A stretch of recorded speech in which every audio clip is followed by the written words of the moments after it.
আমি আরেকটি নতুন ডেমো সফটওয়্যার নিয়ে আপনাদের সাথে হাজির হয়েছি, যেটি একটি কোম্পানির চাহিদা অনুযায়ী তৈরি করা হয়েছে এবং এই সফটওয়্যারটি ডেভেলপ করা হয়েছে মাইক্রোসফট অ্যাক্সেস দিয়ে। তাহলে চলুন কথা না বাড়িয়ে আমরা মূল ভিডিও শুরু করি।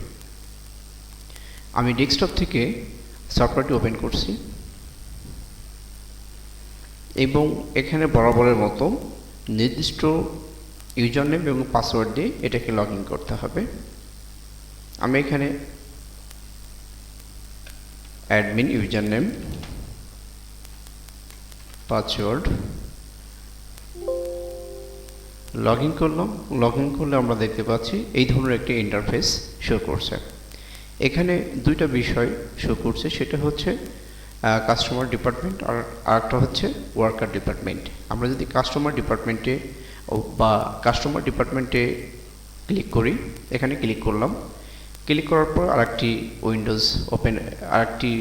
উইন্ডোজ ওপেন হলো, অর্থাৎ ইন্টারফেস।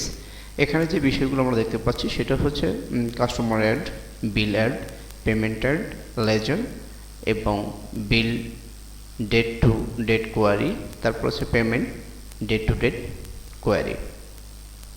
এখন প্রথম আমাদের যে কাজটা করতে হবে, এটা হচ্ছে আসলে কাস্টমারের হিসাব রাখার জন্য, অর্থাৎ একটি কাস্টমারের কাছ থেকে আমি কত টাকা পেলাম এবং কত টাকা বিল তৈরি করেছি এবং কত টাকা সে আমাকে পেমেন্ট করেছে সেটার ডিটেলস এখানে জানার জন্য, অর্থাৎ লেজার আকারে আমরা বিষয়টি জানতে পারবো। তাহলে আমাদের প্রথমে যে কাজটি করতে হবে সেটা হচ্ছে আমাদের এখানে কাস্টমার যে নেম আছে সেটা আমাদেরকে অ্যাড করে নিতে হবে। আমি এখানে একটি নতুন ডাটা এন্ট্রি করে আপনাদেরকে দেখাচ্ছি, তাহলে বিষয়টি আরও ক্লিয়ার হবে। এখানে আমি প্রথমে কাস্টমার অ্যাড করব। এখানে আমরা দেখতে পাচ্ছি যে দুটি কাস্টমার নেম এখানে অ্যাড আছে। আমরা চাচ্ছি যে এই কাস্টমারটা আমি এখান থেকে ডিলিট করে দেবো। আমি এটা সিলেক্ট করে জাস্ট এখানে ডিলিটে পেস্ট করলে এবং ইয়েস করলে এটা ডিলিট হয়ে যাবে। আর একটি কাস্টমার আছে, সেটাও আমরা ডিলিট করে দিচ্ছি। এখন আমি যে কোনো ব্যবসা হতে পারে, ধরে নিচ্ছি আমি রহিম এন্টারপ্রাইজের কাছে, রহিম এন্টারপ্রাইজ ধরে নিচ্ছি। আমরা এখানে যে কোনো সার্ভিস ব্যবসা হতে পারে, যে কোনো প্রোডাক্ট ব্যবসা হতে পারে, যে কোনো ব্যবসা হতে পারে। এটা আমি এখান থেকে এটা অ্যাড করে নিলাম। জাস্ট এখানে অ্যাড রেকর্ড ক্লিক করার পরে আমরা এখানে ক্যান্সেল দিয়ে ব্যাকে যাওয়ার পর এখন আমাদের যে কাজটি হবে সেটা হচ্ছে এখানে আমরা বিল তৈরি করব। এখানে বিল বাটন দেখতে পাচ্ছি, জাস্ট আমরা বিল বাটনে পেস্ট করব। পেস্ট করলে বিলটা পোস্টিং করব। এখানে আমরা যদি কাস্টমার নেম করি, তারপর এখানে দেখছি ড্রপডাউন মেনু থেকে আমরা সিলেক্ট করি। এখানে আমরা প্রথমে যে কাস্টমার অ্যাড করছিলাম সেই কাস্টমারটা এখানে ড্রপডাউন মেনুতে এখানে শো করছে। আমি জাস্ট এখানে ড্রপডাউন মেনু থেকে সিলেক্ট করে দিলাম রহিম, এবং বিল যে ডিসক্রিপশন, আমরা বিলটা কিসের জন্য করছি, আমরা ধরে নিচ্ছি যে টি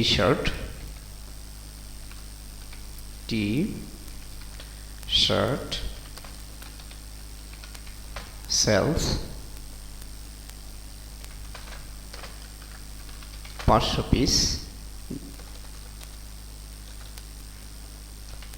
পিস, রেট 250 টাকা, তাহলে এখানে আমরা জাস্ট ডেট দিয়ে দিব, কোন ডেটে বিলটি পোস্টিং করছি এবং বিল নাম্বার দিয়ে দেব। সাধারণত আমরা বিলটা করে থাকি কোম্পানির নির্দিষ্ট চালানে এবং বিল বইয়ে। আমরা সেই বিল বইয়ের এখানে নাম্বারটা আমরা দিয়ে দিলাম। দেওয়ার পর আমাদের যদি কোনো রিমার্কসে কোনো কিছু দেওয়ার প্রয়োজন থাকে আমরা দিতে পারি, না দিতে পারি। তাহলে এখানে আমরা অ্যামাউন্টটা বসিয়ে দেব। অ্যামাউন্ট হচ্ছে কত? 2,50,000 টাকা। এটা হচ্ছে ওই বিল বই ফলো করে আমাদেরকে এই অ্যামাউন্টটা পোস্টিং দিতে হবে। দেওয়ার পর এখন জাস্ট আমরা এখানে অ্যাড রেকর্ডে এটা অ্যাড করব। জাস্ট আমরা রেকর্ডে অ্যাড করে দিলাম। এখন যদি আমরা এখান থেকে লেজারে যাই, যদি দেখি এখান থেকে লেজার গেলাম, লেজার আসার পরে আমরা এখান থেকে আমরা যেই লেজারটা দেখতে চাচ্ছি সেই লেজার এখানে সিলেক্ট করে দিব। আমরা রহিম এন্টারপ্রাইজের লেজার দেখতে চাচ্ছি, তাহলে সিলেক্ট করে দিলাম। এরপরে পাশে প্রিভিউ রিপোর্ট দিলে পরে আমরা এখান থেকে তার লেজারটি দেখতে পাবো। আমরা দেখতে পাচ্ছি যে টি শার্ট সেল 50 পিস না 500 পিস 250 টাকা রেট, এখানে বিল নাম্বার এত, এবং এখানে 1,25,000 টাকা অলরেডি এন্ট্রি হয়ে গেছে। অর্থাৎ রহিমের কাছে আমরা 1,25,000 টাকা পাবো। জাস্ট এখান থেকে আমরা বের হয়ে আসলাম। আসার পরে এখন আমরা এখান থেকে এটা বের হয়ে আসলাম ক্রস দিয়ে, এবং তারপর হচ্ছে আমরা পেমেন্ট অ্যাড করব। এখানে যদি আমরা পেমেন্ট অপশনে যাই, পেমেন্ট অপশনে গেলে পরে আমরা যে বিষয়টি দেখতে পাবো সেটা হচ্ছে এখান থেকে সেই রহিম এন্টারপ্রাইজ আমাদেরকে পেমেন্ট করেছে। আমরা এখন ধরে নিচ্ছি রিসিভড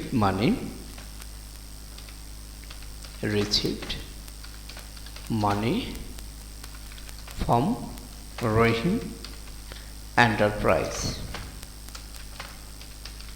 ওকে, এখন আমরা এটাকে পেমেন্টের ডেসক্রিপশন দিয়ে দিলাম, তারপর সে ডেট দিয়ে দেবো কোন ডেটে টাকাটা পেয়েছি, এবং মানি রিসিপ্ট নাম্বারটা আমরা প্রোভাইড করি। মানি রিসিপ্ট নাম্বারটা আমরা এখান থেকে দিয়ে দেব।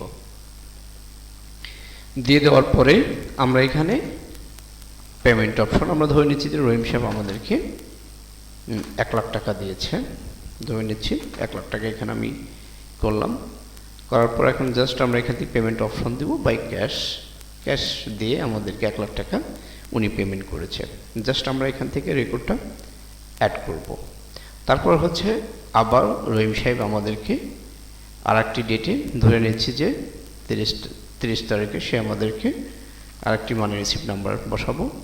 সে আমাকে দিচ্ছে কত, 25,000 টাকা ধরে নিচ্ছে, দিচ্ছে ক্যাশে দিচ্ছে। তাহলে এখানে জাস্ট আমরা লেজারটা অ্যাড করি। করার পর এখন যদি আমরা লেজারে যাই, যাওয়ার পর আমরা যদি রহিমের বিষয়টি দেখতে চাই, এখান থেকে রহিমকে সিলেক্ট করব। তারপর আমরা যদি রিপোর্ট প্রিভিউ করি, তাহলে আমরা দেখতে পাচ্ছি যে রহিমের কাছে টাকা পেতাম আমরা 1,25,000 টাকা। আমাদেরকে 29 তারিখে আমরা তার কাছে টাকা পেয়েছি 1,00,000 টাকা, এবং 30 আগস্ট তারিখে পেয়েছি আমরা 25,000 টাকা। এই মুহূর্তে তার টাকা রহিম সাহেবের এখন ব্যালেন্স 0। অর্থাৎ আমরা তাদের কাছে আমাদের এখন রহিম সাহেবের কোনো এখানে ডিও দেখাচ্ছে না, ডিও হচ্ছে 0। তাহলে রহিম সাহেবের হিসাব নিকাশ আমাদের সাথে ক্লোজ। তাহলে এই বিষয়টি আমরা এই পেমেন্ট অর্থাৎ কাস্টমার ডিপার্টমেন্টে আমরা বিষয়গুলো জানতে পারবো। এখান থেকে লেজার আমরা একইভাবে লেজার সার্চ করতে পারবো। তারপর হচ্ছে আমরা বিল্ড আমরা জানতে চাচ্ছি যে ধরে নিচ্ছি মাসের 1 তারিখ থেকে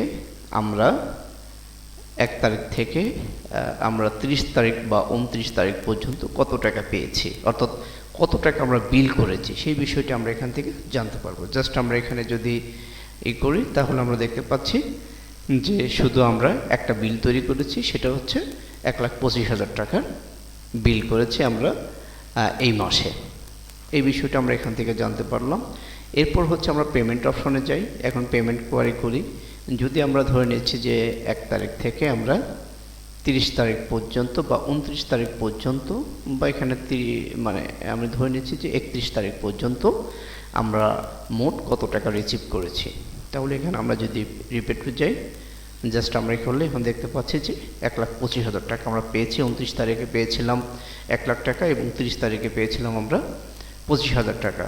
এটা হচ্ছে আমরা টোটাল মানি রিসিভ করেছি। আচ্ছা, এখন এই বিষয়টি গেল, এবং এখানে আমরা এখান থেকে যদি কাস্টমার ডিপার্টমেন্ট থেকে আমরা বেরিয়ে আসবো। আসার পর যদি আমরা ওয়ার্কার ডিপার্টমেন্টে যাই, অর্থাৎ শ্রমিক যে বিষয়টি, এখন এখানে আমার হয়তোবা আমি একজন কন্ট্রাক্টর হতে পারি, বা কন্ট্রাক্টরের ব্যবসা হতে পারে, প্রতিষ্ঠান হতে পারে। এখন এমপ্লয়িদের একটা বিষয় হচ্ছে যে তারা অনেক আছে ডেইলি বেসিক্স অনেকে কাজ করে, এবং তাদের হিসাব নিকাশটা রাখা অনেক সময় অনেক ঝামেলা হয়। এই জন্য এই বিষয়টা করার জন্য আমাদেরকে এখানে প্রথমে কাস্টমারের যেই আমাদের এমপ্লয়ি আছে তাদেরকে নামটা আমাদেরকে অ্যাড করে নিতে হবে। ধরে নিচ্ছি আমার রহিম, এখানে ধরে নিচ্ছি যে রহমান এমডি রহমান। আচ্ছা, এটা আমরা এখান থেকে অ্যাড করে দেব। তারপর আমরা চলে যাব যে এমপ্লয়ি। এখন হচ্ছে এমপ্লয়িকে আমরা তার হচ্ছে ওয়ার্কার বিল আমরা এন্ট্রি করব। ধরে নিচ্ছি সে আমার এখানে আমার প্রতিষ্ঠানে কাজ করেছে কন্ট্রাক্ট হিসাবে, ধরে নিচ্ছি যে সে কাজ করেছে আমার 23 তারিখে, তার বিল নাম্বারটা আমরা দিয়ে দিলাম। কত টাকা? 600 টাকা। 600 টাকা কি করেছে এখন ডিসক্রিপশনটা দিয়ে দিতে পারেন। তারপর হচ্ছে এটা আমরা অ্যাড করলাম। আমরা ধরে নিচ্ছি যে আবার রহিম সাহেব কাজ করছে 25 তারিখে, এখন তার হাজিরা হচ্ছে 600 টাকা। আচ্ছা, এটা আমরা অ্যাড করে দেব। তারপরে রহিম সাহেব আবার কাজ করেছে 30 তারিখে, বিল নাম্বারটা আমরা এখানে বসিয়ে দেব এবং তার হাজিরা বসিয়ে দেব 600 টাকা এবং এটা অ্যাড করে দেব। তারপর হচ্ছে আবার ড্রপডাউন মেনু থেকে আমরা এখানে সিলেক্ট করে নেব। নেওয়ার পরে আমরা এখান থেকে আরেকটা হাজিরা আমরাই করে দেব, বিল নাম্বারটা বসিয়ে দেব। তারপর হচ্ছে এখানে রহিম সাহেবের হাজিরা আমরা উঠিয়ে দিলাম। তাহলে এখন যদি আমরা এটাকে